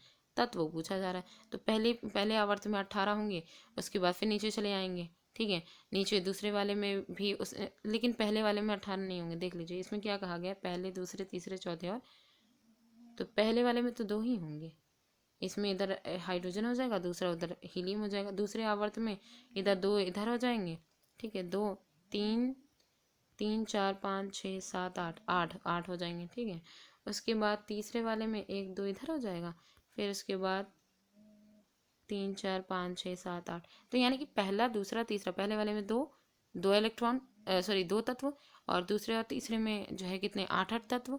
ठीक है, फिर इसके बाद से 18 हो जाएंगे। ठीक है, चौथे वाले में टोटल पूरे 18 हो जाएंगे। तो ये चीज़ था जो यहाँ पे इन्होंने पूछा था। तो ये ये चीज़ हो गई। उसके बाद यहाँ पे देखिए, विभिन्न कक्षों में भरे जाने वाले इलेक्ट्रॉनों की संख्या के आधार पर हम आवर्तों में तत्वों की संख्या बता सकते हैं। ठीक है, इलेक्ट्रॉनों की संख्या जिस आधार पर बताई जा रही है आवर्त में, तो उसी आधार पर हम आवर्तों की तत्वों की संख्या को बता सकते हैं।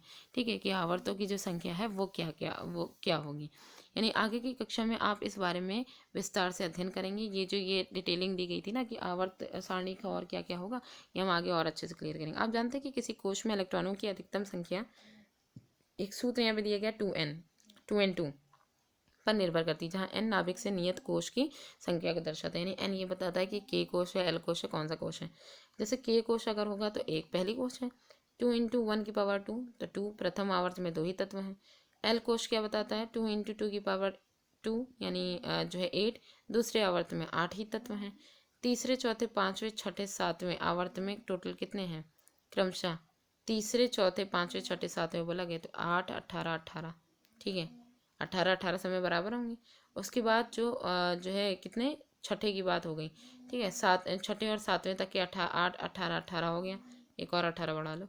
ठीक है, उसके बाद 8, 18, 18, 32, 32 होती हैं। तो इसका कारण आप उच्च कक्षा में पढ़ेंगे कि आखिर ऐसा क्यों है। आवर्त सारणी में तत्वों की स्थिति से उनका रासायनिक अभिक्रियाशीलता का पता चलता है। तो जो तत्व की जो स्थिति है उनकी जो रासायनिक अभिक्रियाशीलता है उसी का भी पता चलता है। आप जानते हैं कि तत्व द्वारा निर्मित आबंध के प्रारूप तथा इसकी संख्या संयोजकता इलेक्ट्रॉन द्वारा निर्धारित होती है। जो तत्वों द्वारा निर्मित आबंध जो बॉन्डिंग जो बनाई नहीं जा रही, बॉन्डिंग का जो प्रारूप होगा वो इनकी संख्या की जो संयोजकता है, संयोजकता वाले जो इलेक्ट्रॉन होते हैं आउटर मोस्ट सेल वाले, उन पर निर्धारित करती है कि वो किस तरीके की बॉन्डिंग करेंगे। तो क्या आप बता सकते हैं कि जो मेंडलीफ ने जो अपनी सारणी में तत्वों की स्थिति निर्धारित करने के लिए यौगिकों के सूत्र को आधार बनाया था, क्या वह शुद्ध था? इस आधार पर समान रासायनिक गुणधर्मों वाले तत्वों को ही एक समूह में कैसे रखा जा सकता था। मतलब इन्होंने जो मेंडलीफ जो थे उन्होंने क्या किया था, एक सूत्र के बेस पे उन्होंने ये सारी चीज़ें रखी थी। परमाणु का जो है ग्रुप, उनको जो अरेंजमेंट उनका जो था वो एक सूत्र के बेस पे रखा था। ठीक है, तो वहाँ पे वही उन्होंने कहा कि जो यौगिक का जो सूत्र रखा गया था क्या वो शुद्ध था। देखिए यहाँ पे जो रखा गया, वो यहाँ पे जो फॉर्मूला रखा गया 2n2 वाला, वो ये बताता है कि जो परमाणु हैं, ठीक है, उनकी हर कोश में कितने होंगे। लेकिन उन्होंने जो रखा था वो स्पेसिफिक के लिए, यानी कि उन्होंने ये रखा था कि एक ऑक्सीजन और हाइड्रोजन 2 ही तत्व ले लिए गए थे सक्रियता के आधार पर, उसी से ही कंपैरिजन के बेस पे उन्होंने सारा अरेंजमेंट कर रखा था। ठीक है, तो जाहिर सी बात है ये कुछ ही तत्वों के लिए उन्हीं के ही तो गुणधर्म बताएंगे जो इससे सिमिलैरिटी जो उनके साथ बॉन्डिंग करेंगे, तो वही बॉन्डिंग करेंगे तभी बनेगा, तो उसी के आधार पर। तो ये चीज़ जो है वो समूह में रखा गया, तो यही पूछा गया कि क्या वो शुद्ध था, तो वो शुद्ध नहीं था। ठीक है, अब आगे देखिए, आधुनिक आवर्त सारणी की प्रवृत्ति। आधुनिक आवर्त सारणी की जो मेन क्वालिटीज़ है, उसमें जो तत्व रखे गए हैं, उनकी और भी कुछ चीज़ें हैं जिनको देखते हुए रखा गया है। जैसे क्या, सबसे पहले तो संयोजकता, जिसको हम लोग ने बहुत अच्छे से क्लियर किया। आप जानते हैं किसी भी तत्व की संयोजकता उसके परमाणु के सबसे बाहरी कोश में उपस्थित जो संयोजकता इलेक्ट्रॉन है उन पर निर्धारित करती है। क्रियाकलाप में देखिए, किसी तत्व के इलेक्ट्रॉनिक विन्यास से आप उसकी संयोजकता का परिकलन कैसे करेंगे। आउटर मोस्ट सेल में जो इलेक्ट्रॉन है वही उनकी संयोजकता कहलाएगी। दूसरा, परमाणु संख्या 12 वाले मैग्नीशियम तथा परमाणु संख्या 16 वाले सल्फर की संयोजकता क्या होगी। देखिए, जो 12 है, 12 में क्या होगा, 2 होगा पहले वाले के वाले में, ठीक है, और 2 होगा, फिर 8 हो जाएगा एल में, फिर एम में कितना हो जाएगा, 2 हो जाएगा। ये इसका, तो इनकी संयोजकता कितनी होगी, 2 हो गई। वही इन्होंने 16 में पूछी की है, 16 में 2 हो जाएगा, 8 हो जाएगा, 10 हो गया, उसके बाद 6 हो जाएगी, यानी कि 2 इनको प्लस, तो इनकी +2 हो जाएगी, इनकी संयोजकता, इनकी -2 हो जाएगी। यही तो होगा, क्योंकि ये लेंगे अपने अष्टक को पूरा करने के लिए। अब फिर आगे देखिए कि इसी प्रकार पहले 20 तत्वों की संयोजकताएं ज्ञात कीजिए, जो शुरू से लेकर के एंड तक के 20 तत्व। आवर्त में बाईं से दाईं ओर जाने पर संयोजकता किस प्रकार परिवर्तित होती है, तो ये यहाँ पे देखेंगे। और दूसरा, आवर्त में बाएं से दाएं की ओर, यानी स्टार्टिंग से आखिर की तरफ जब जाते हैं तो संयोजकता किस प्रकार परिवर्तित होती है। अच्छा, हम लोग ने इसको एक्सपेरिमेंट करके भी तो देखा था भाई। देखिए, जब हम लोग दाएं से बाएं की तरफ जब जा रहे थे तो क्या हो रहा था कि पहले वाले में लिथियम में वो जो कोश भर रही थी ना, तो कोश भर रही थी तो आउटरमोस्ट सेल के जो इलेक्ट्रॉन थे वो बढ़ रहे थे। पहले लिथियम में जो है एक था, उसके बाद लिथियम के बाद लिथियम आया, फिर उसके बाद जो है बेरिलियम आया, बेरिलियम में 2 हो गया, फिर उसके बाद बोरॉन में 3 हो गया। तो हमने ये देखा कि जो संयोजकता है वो बढ़ रही है जैसे जैसे को जो सेल में इलेक्ट्रॉन आउटरमोस्ट सेल में भरते जा रहे हैं, ठीक है। फिर उसके बाद है, समूह के ऊपर से नीचे जाने पर संयोजकता किस प्रकार परिवर्तित होती है। ऊपर से नीचे जब हम आए थे तो हम लोग ने क्या देखा था, संयोजकता जो थी वो इक्वल थी, क्योंकि हम लोग ये देख रहे थे कोश बढ़ते जा रहे थे, लेकिन हर कोश की जो आउटर मोस्ट सेल थी उसमें एक ही इलेक्ट्रॉन था, इसलिए संयोजकता तो इक्वल थी, ठीक है। एक इलेक्ट्रॉन था तो जाहिर सी बात है वो पॉजिटिव ही होगा, क्योंकि वो त्याग ही देगा, ठीक है। तो +1 ही जो है इसकी संयोजकता, +1 ही चार्ज आएगा। दूसरा देखते हैं परमाणु साइज। परमाणु साइज से परमाणु की त्रिज्या का पता चलता है। परमाणु की साइज से उसकी जो है इसकी जो रेडियस है उसी का ही पता चलेगा। एक स्वतंत्र परमाणु के केंद्र से उसके सबसे बाहरी कोश की दूरी परमाणु के साइज को दर्शाती है।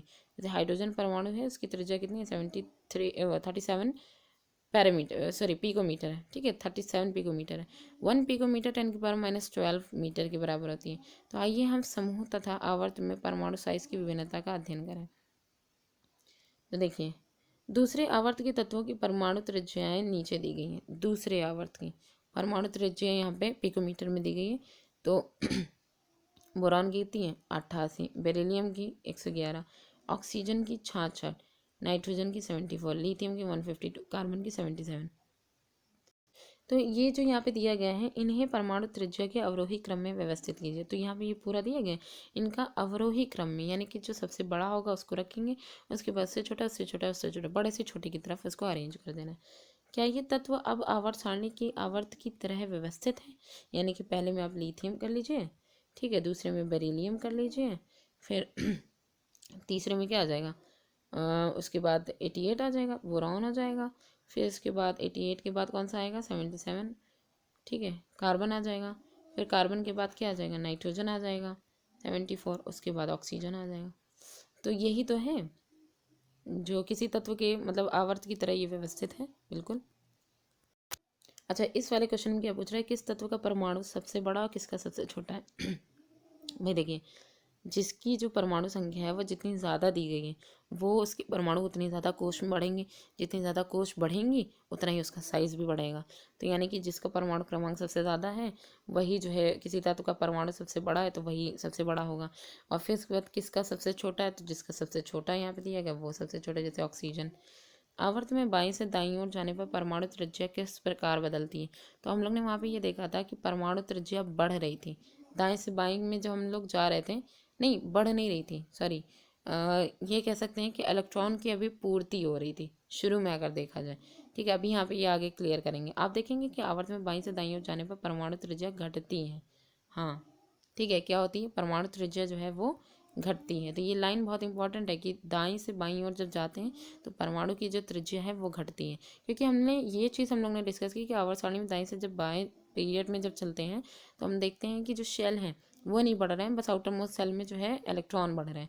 वही हम जब ग्रुप में ऊपर से नीचे जब जाते हैं तो शेल्स बढ़ेंगे जब सेल, तो तभी तो जो है उसका साइज बढ़ेगा।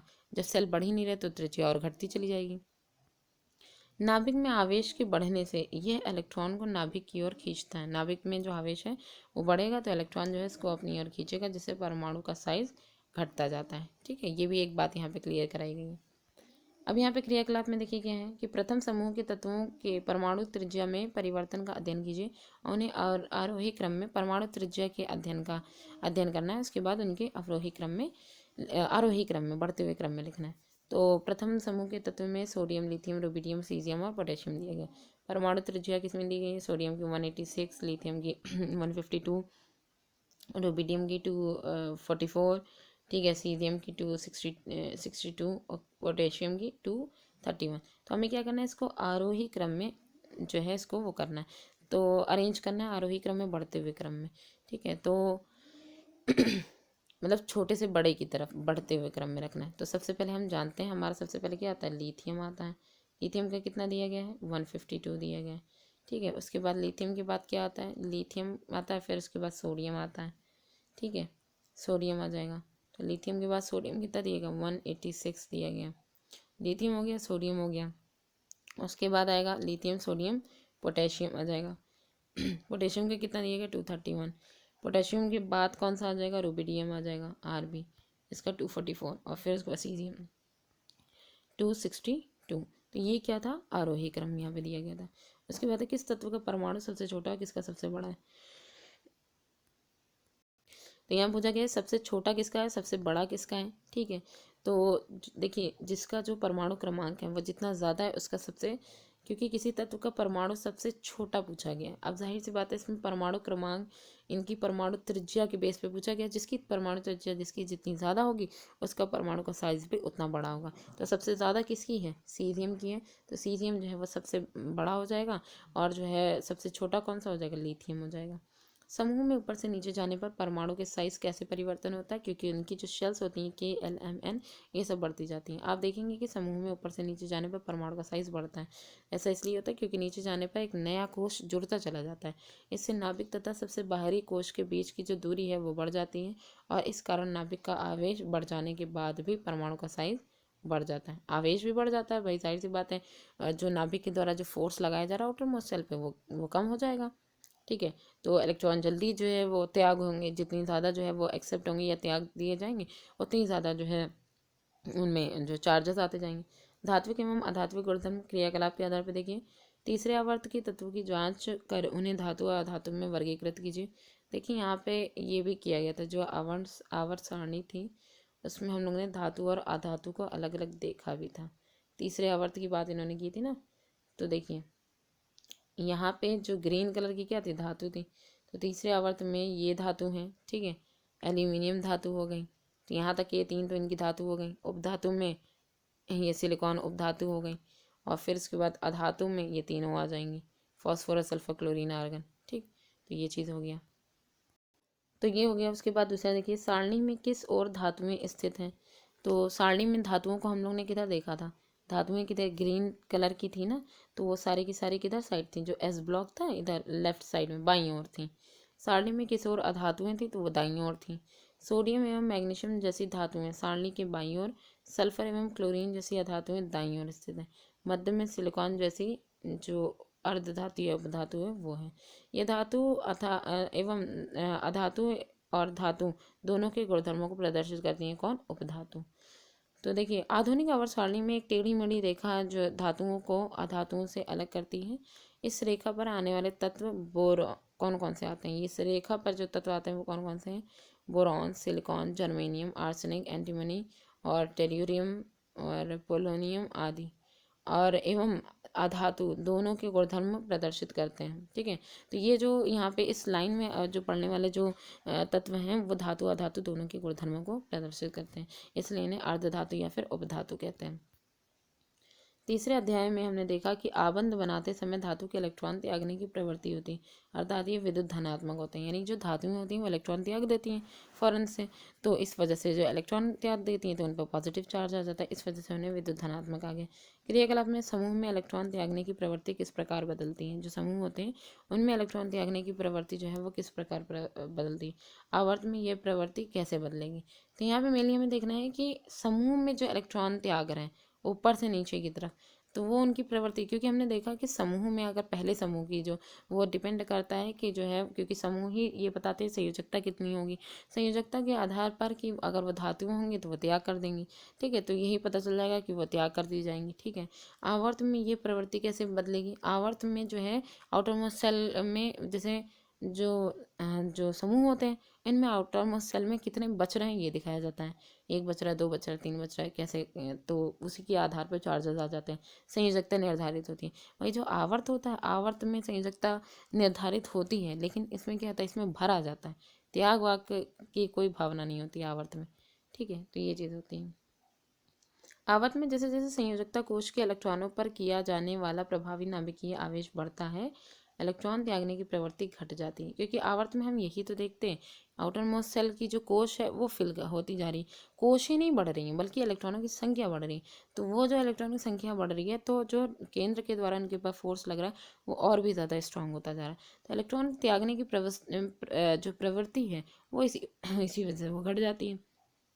समूह में नीचे की ओर संयोजकता इलेक्ट्रॉन पर क्रिया करने वाली प्रभावी नाभिकीय आवेश घटता है, क्योंकि सबसे बाहरी इलेक्ट्रॉन नाभिक से दूर होते हैं, इसलिए यह इलेक्ट्रॉन सुगमतापूर्वक निकल जाते हैं, ठीक है, जो बाहर होते हैं। इसलिए धात्विक अभिलक्षण आवर्त में घटता है तथा समूह में नीचे जाने पर बढ़ता है, ठीक है, समूह में नीचे जाने पर बढ़ता है, धात्विक अभिलक्षण आवर्त में घटता है, समूह में बढ़ता है। दूसरी ओर अधातुएं विद्युत ऋणात्मक होती हैं, ये लाइन बहुत इंपॉर्टेंट है कि जो अधातुएं होती है क्या होती हैं, विद्युत ऋणात्मक होती हैं, इनमें इलेक्ट्रॉन ग्रहण करके आबंध बनाने की प्रवृत्ति होती है। आइए इन गुणधर्मों की विविधता के बारे में भी जानकारी प्राप्त करें। तो इसमें देखिए, आवर्त में बाईं से दाईं ओर जाने पर इलेक्ट्रॉन ग्रहण करने की प्रवृत्ति कैसे परिवर्तित होगी, किधर जा रहे हैं आवर्त में, दाएं से बाईं ओर जा रहे हैं, ठीक है, उल्टा जा रहे हैं अवरोही क्रम में, तो दाएं से आवर्त की बात की जा रही है, तो इसमें क्या हो जाएगा, अरे उल्टा नहीं जा रहे, बाएं से उल्टे हाथ से सीधे हाथ की तरफ, तो बाएं से दाईं ओर जाने पर इलेक्ट्रॉन ग्रहण करने की जो प्रवृत्ति है वो कैसे चेंज हो गई।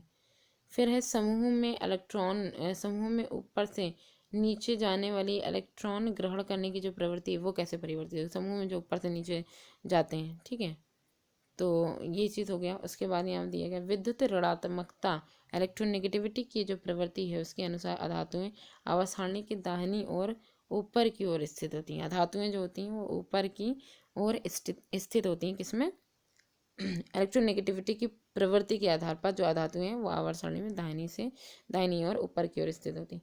इन प्रवृत्तियों से हमें इन तत्वों के बने ऑक्साइडों की प्रकृति का भी पता चलता है, क्योंकि धातुओं के ऑक्साइड क्षारकीय तथा अधातुओं के ऑक्साइड सामान्यतः अम्लीय होते हैं। ये लाइन बहुत इंपॉर्टेंट है, एक बार फिर से इसको समझिए।